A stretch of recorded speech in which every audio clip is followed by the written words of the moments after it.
anniversary of Antietam, everything just kind of came together. It became the right time. And thank you for staying, folks. I'm going to kind of like turn the floor over to Howard. You've been in the film. You've been representing it for years. Tell us about it. Well, let me start off by saying thank you for coming. I really appreciate the Library of Congress is showing the movie. It's certainly appropriate. It's nothing like it. It's the first feature film that dealt with the role of African Americans in the Civil War. And thanks for the opportunity to show it tonight. And thank you for coming. Certainly appreciate it.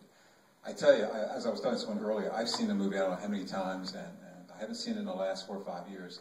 And my reaction tonight is the same time. I have the same feeling I saw it many, many years ago. It's very intense. And so some of the scenes, as you can imagine, certainly capture your attention, as someone shared with me earlier. It is certainly one of the most rewarding things I've ever done, to say the least. I was born and raised here in Culpeper and always been passionate about the Civil War and didn't know about the role of African American soldiers. And the opportunity to be in a movie was certainly something that I always, the opportunity to do that was certainly fulfilling. And it certainly was more than I expected. Because, when you're in a movie, you don't know how it's going to turn out when you have the music and the editing and stuff like that. So it was like different than when you're there sleeping in a tent like the soldiers sleeping in for weeks at a time. It's a whole different perspective, let me tell you. So it was certainly a very trying and certainly a very rewarding experience. I don't have any formal remarks per se, and I want to give you the opportunity to ask any questions. I know the hour is late, and I know you got other things to do later on. But any questions that you might have, I'd certainly like to entertain those. Let me just say one thing before we move into the question and answer period. I think the showing of, or the context in which you put it in terms of Antietam was certainly an appropriate thing to do. Antietam was certainly, used a modern term, a game changer during the Civil War, because Lincoln used it as an opportunity to issue the preliminary Emancipation Proclamation course was effective on the 1st of January. And of course, if the Confederates, Southern side had won, they were hoping that the Europeans would come in on the side of the Confederates. So it was very important. It's appropriate they included in the movie the Antietam scene. Of course, Shaw fought at Antietam. He also fought at the Battle of Cedar Mountain, which is near and dear to our heart here in Culpeper County. So having said that, I know there are a boatload of questions people were asking me earlier. Let me just say, go ahead and fire away. Questions? I've got one. Sure. How did you get involved in that movie? Well, it's very interesting. It was Antietam, believe it or not. There was a feature in the Washington Post, and I can't remember what anniversary it was for the Battle of Antietam, but it was in the style section of the Washington Post. It was the first page and to the second page. And I've always had an interest in the Civil War, so normally, I go right to the sports section, but no way. I stuck the style section and read the entire article. And on the second page, at the very, very bottom, the last paragraph, was only about, I guess, maybe 4 or 5 lines, and I kept it in the house or someplace. And they interviewed a gentleman by the name of Brian Pohanka. If you saw the poster out front, you saw it standing from Antietam. The guy to the right, the officer, is Brian Pohanka, a dear friend of mine. He's since passed. But they interviewed him, and he talked about, we made mention that Hollywood had contacted him about forming a regiment of colored soldiers to be in this featured film about the 54th Massachusetts, and it had his name and number at the end. And so I called him up, and as I said, the rest is history. He was a dear friend of mine for many, many, many years. And I called him up, and he said, we're going to be drilling at Frederick Douglass' house, and I joined. I think I was they kept the number of people who joined. I always think I was number 8, I think, who signed up to be a part of 54th Massachusetts. Been doing for the last, I don't know how many years. Let me just say this. For those of you who are historians here, you probably looked at them and said, oh my God, that's not right. They did that wrong, from the ocean being on the wrong side, a whole bunch of things. But I'll say to you what a film director or a scriptwriter told me, never let the facts get in the way of a good story. So if you look at this from a factual standpoint, a lot of things are inaccurate from the serial numbers on the infield rifle to the ocean. I could go on and on and on. But clearly what they were trying to do is tell a story of colored soldiers in the Civil War. Not so much about the 54th, because perhaps one of the most famous scenes in the movie is when Denzel Washington being whipped. That would have never happened in 54th Massachusetts. Robert Good Shaw would have never allowed that. There were staunch abolitionists, but for the purposes of the movie and other units, other regiments, that did go on, but it would never happen in the 54th Massachusetts. Yes? As a reenactor, when you were on, doing the filming, were you in camps and then came to actually do the filming during the day, or were you put up in... No, we lived pretty much the way that Civil War soldier would have lived. We filmed that scene at Fort Wagner at Jekyll Island, Georgia. As you go down 95 and you get, there is a law enforcement, I can't think of it, in Brunswick, Georgia. And Jekyll Island, Georgia is a famous resort that the wealthy people, the Carnegies, the Mellons did vacation years ago. And we filmed that on St. Andrews Beach. If you go down there today, the boardwalk is still there. There's a thing that says Glory was filmed here in 1989. But we lived in, there was a campsite there, and we lived in period tents and straw, just like the soldiers would have lived. We ate period food when we were in camp, and of course when on the set, the food was catered. But when we were on the set, we lived just like the soldiers would have done. And I tell you, I'm just amazed. We do it for a couple of weeks, and they did it for, for weeks and months and years at a time. So my heart goes out to them. I clearly understand why more of them died from disease than combat injury during the Civil War. Next question. Yes? How do they coordinate between the reenactment, the reenactors, and the stunts for the battle? Well, we were fully... Where is kind of a gray line sometimes? No, we were fully integrated with the stuntmen.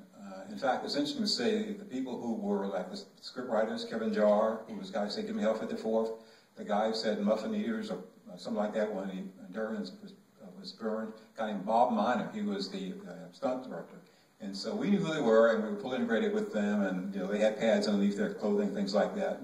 And of course, let me just say this, the horses weren't treated as you see them in a movie there. They did some tricks with photography, things like that. So no horses were injured, as you can imagine. There were people on set, not to let that happen. Of course, in the old days when they filmed Westerns, they had tripwire, but that didn't happen on the set of the Glory. Let me just, someone mentioned it earlier, I want to address it, I don't know if you're still here or not, but the battle took place on July the 18th of 1863. Summertime, pretty warm, right? But when you saw the guys singing around the campsite, you saw the condensation and so forth like that. That was filmed actually in February of 1989. A place called Rosewood Island. And a little bit about that scene, the night before, it snowed like 2 or 3 inches. So they had to delay filming like a whole day, or at least half a day. We're out there with rakes, raking up the snow and using the fog machines and stuff like that. So it was filmed in February of that scene in 1863. Thank you. Yes? Yeah, I also noticed that digital wash made it into the movie. Exactly. Yeah, that scene in which the kids, the children, yeah, and so that's something that sneaked in there. But they're very good about that in terms of making sure continuity. There's one person, we got to know her very well, and she sat underneath the camera every day, and she was a continuity person. She had Polaroid shots, and so she matched everything. And I looked at it tonight more so than I ever looked at it before. Colonel Sharp, early on, he was wounded at the Battle of Antietam. And if you look throughout, on his left side of his neck, it was there the entire time. So they did a good job with that. But yeah, I think there was probably a couple scenes where somebody had period glasses, so some of that kind of sneaked in. When you got that many folks in there, you're going to get something like that sneaking every now and then. That's very observant. Yeah. Yes? How many reenactors did they end up using for this movie? Well, I don't know the total number because it was filmed over the course of 3 months, and folks came and went along the way. There was a group called Company A. Company A was used there for the entire 3 months. And most of the guys you saw behind the principal actors, the ones in speaking parts, they were Company A. And so they need to have that for that continuity throughout. I was not there throughout the movie because 3 months I'm not, I ended up being wealthy. I didn't make that much from the movie. But that's why that they had one group there throughout. But to answer your question, I'm not sure the total number they use. By the way, I interacted mostly with the Union reenactors. We very rarely ever got to interact with Confederates because they were on the fort and different sides and that type of thing, different camps. So we had very little interaction. It was a little different if you do a real reenactment. Normally you see them someplace at the settlers and things like that, but we just had very little interaction. So I don't know how many of them were actually on the set because we didn't interact with them very much. And everybody bought their own reenactment stuff for their role. Well, Company A, they were the true, we call them the extras. We were reenactors and we had our own. There were a goodly number of Union reenactors. In fact, most of us there were reenactors and brought our own stuff. And at Company A, they were ones. If you look closely at Company A, the group, the frontline folks, not all this stuff was authentic. We have like true Lego pouches. Their stuff's like block of wood. You wouldn't know that, but we could tell. But also, if you notice, when they were charging the Fort Wagner or Battery Wagner, if you look closely at the bayonets, they were like flopping back and forth. Well, safety comes first, so they were plastic. They weren't metal. So that's something that you take in consideration. So ramrods and bayonets, all that stuff, they had to go. The real things. Some of the battle scenes looked very realistic. Were people hurt during the filming?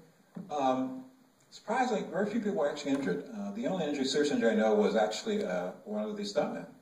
The scene in which they're charging towards the Battery Wagner, and you see them flying up in the air. Well, a guy came in wrong and really ruined his, or badly injured his knee. But other than that, I'm not aware of any. Well, there was one guy in our group that's seen in James Island. You know, the infield rifle musket, it's a rifle musket, and when you shoot it more than, let's say, maybe 8 times, it gets very, very warm, very, very hot. And you forget to leave the trigger mechanism, the plate open, and you put black powder in there, and it creates a chimney effect, and you have what's called a cook-off. And he, unfortunately, left his hand on top of the rifle musket and went off and seriously injured his hand. But other than that, to my knowledge, in terms of our group and the actually extras that were only serious injuries I was aware of during the course of the film that I was there. Yes? Which Civil War battle holds the most interest for you? I would say Antietam, believe it or not. I don't know why I'm so drawn to Antietam. There are no college troops that involved in Antietam, but I don't know, it's something about standing there and looking at Dunkard Church or going to Burnside Bridge or the cornfield. And don't get me wrong, I really like Gettysburg. I mean, from a standpoint, you go to a little round top, that hasn't changed. As you look down, those boulders are still there. And I read The Killer Angels, and I was just consumed by reading Killer Angels. And I went up there a weekend by myself and walked through it. It was a very touching, very moving experience. Another battle that really touched me is the Battle of the Crater. I always like to go to battlefields by myself, kind of around the time the battle took place, and just kind of get that experience. And when I went to the Battle of the Crater, it was a very, very moving experience. I was there as night was falling. Of course, the Park Service kicked me out, but to be there, thinking of what those guys' mind, knowing that they were going to go in there and light that fuse and it was going to blow off and that type of thing was really a pretty moving experience. But to answer your question, I would say Antietam. Antietam certainly is, it really touches me a great deal. It's about a 2-hour drive north of here. It's a little hard to find because it's so small, and there's no like guest shop nearby. There's no gift shop. There's no souvenir place. You end up having to use a map to find your way around, but if you kind of walk the timeline where the battlefield started, came across the cornfield, the sunken road, then you go over to the bridge and you understand, like Ken Burns' book on the Civil War explains it so clearly, about how the battle kind of changed sides during the day. You understand what happened. It really means a lot more to you. And connecting it to Culpeper, not long after that was the Battle of Fredericksburg. And Antietam was such a slaughter on one side that when they were fighting at Fredericksburg, it too was a slaughter, and the men said, maybe we should let up. And they said, wait a minute, remember what happened at Antietam? You can't stop. It's frightening stuff, but still fascinating. And a couple things I want to throw out that I think we need to mention. The slideshow, I think you missed part of it. It talks about the 3 books that the film was based on. We recommend that here at the library, you dig out the books, and if you want to know more, these are the books. Howard brought them along. One of them was a collection of letters by Robert Gould Shaw. And the other 2 books are actually based on other things that were learned that also includes his letters.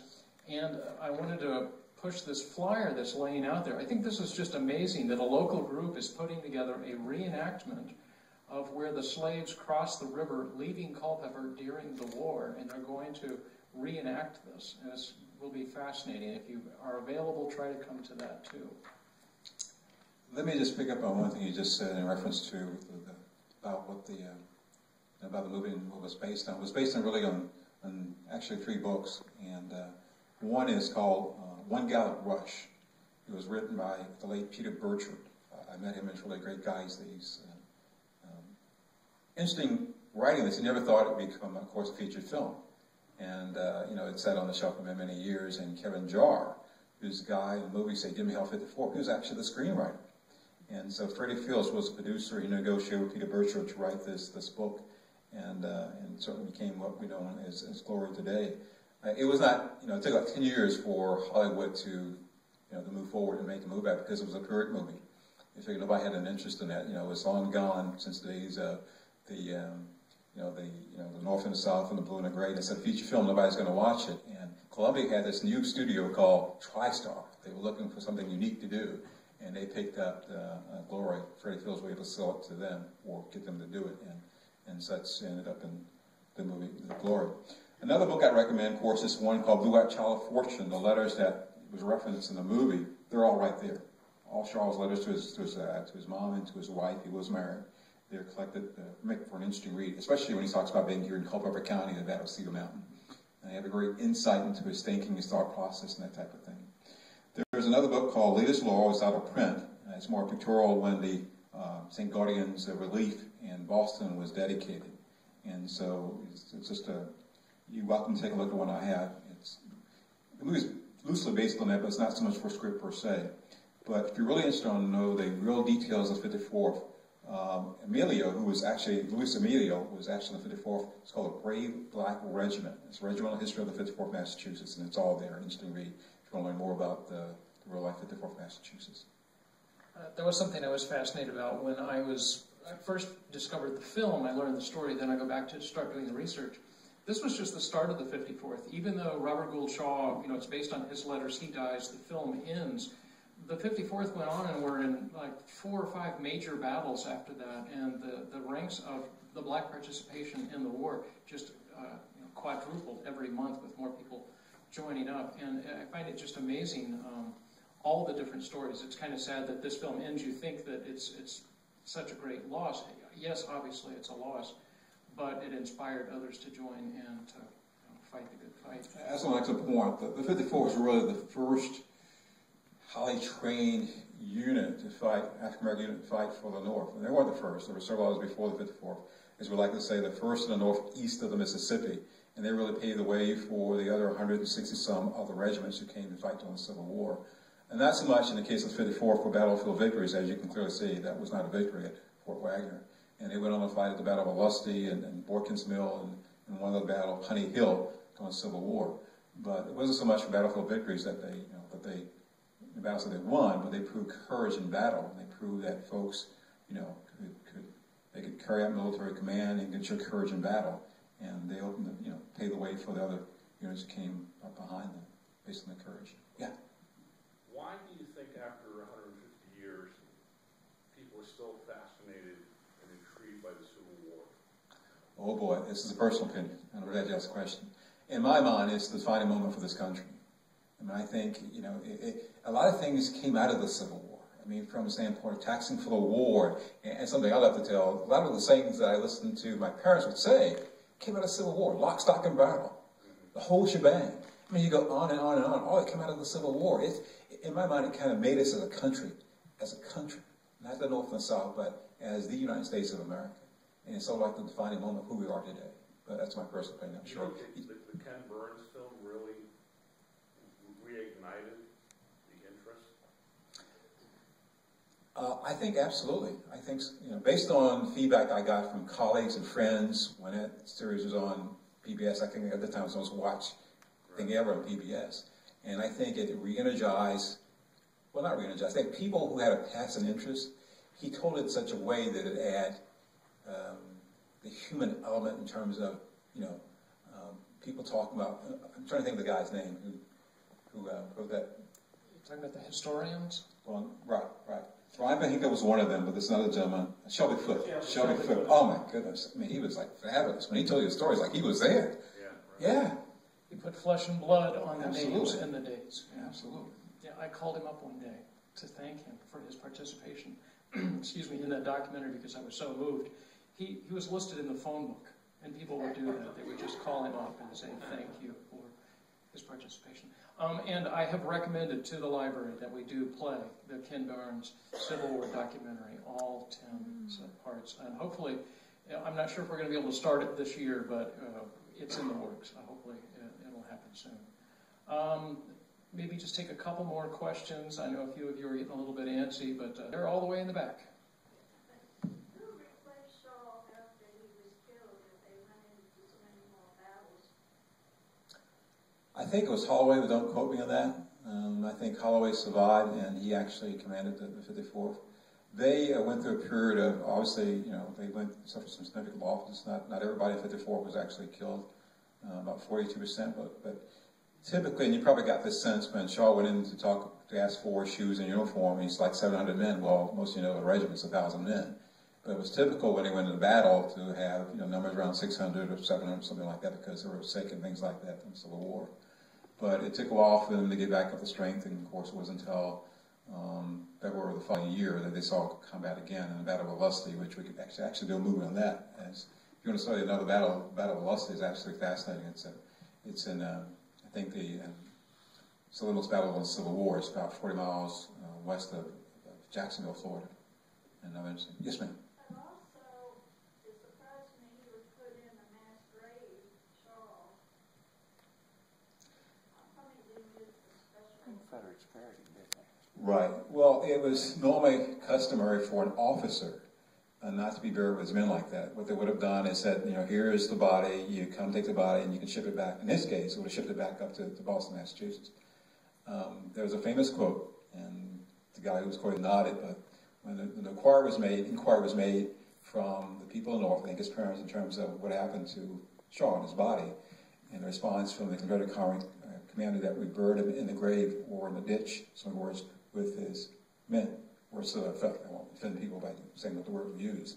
But his parents or his family thought it was appropriate that he be buried with his men because he believed in them and they didn't want to exhume his body and take it back north. They said, leave him there. It's where he deserves to be buried today. If you go to Fort Sumter and you go to the parapet facility, you look out, there's actually a plaque there that says out, I don't know how many yards, lies Fort Wagner. And I went there and said, that's where Shaw is. He still, his remains are out there with the rest of the men. Fort Wagner is under order today through erosion and things like that. It's no longer there. I think I read that too about the comment that his father said it was an honor for him to be buried with his men, and that was fine with the family. There you go. Yeah.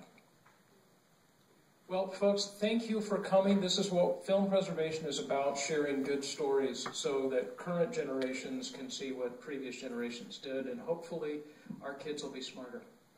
Thanks for coming. Thank you. Appreciate it. Thanks for coming out.